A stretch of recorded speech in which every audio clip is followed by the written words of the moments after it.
Hello అండి. ఇప్పుడు మనం బోటీతో అయితే రెసిపీ చూసేద్దాము. ముందు బోటీని అయితే క్లీన్ చేసుకుంటాము. క్లీన్ చేసుకొని పసుపు, ఉప్పు, కారం పట్టించేసి కుక్కర్లో ఉడకపెట్టేసుకుంటాం అనమాట. ఇప్పుడు ఒక మట్టి పాత్ర తీసుకొని నేను దానికి గోంగూర అండ్ చుక్కకూర వేసుకున్నాను. దాంట్లో కొంచెం టమాటా వేసుకొని దానికి సరిపడగా పసుపు, కారం, ఉప్పు కొంచెం వేసుకొని దగ్గర పెట్టేసుకున్నాను. ఇప్పుడు మరో మట్టి పాత్ర తీసుకొని అందులో కొంచెం ఆయిల్ అయితే వేసుకొని ఉల్లిపాయ, పచ్చిమిర్చి, కరివేపాకు అయితే వేసి కాసేపు ఫ్రై చేస్తాము.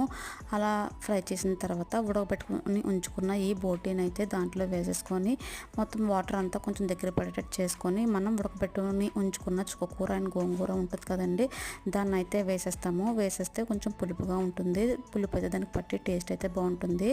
చింతపండు లేకుండా ఈ ఆకుకూరలతో ఈ రెసిపీని అయితే మీరు ట్రై చేసి ఎలా ఉందో చెప్పండి.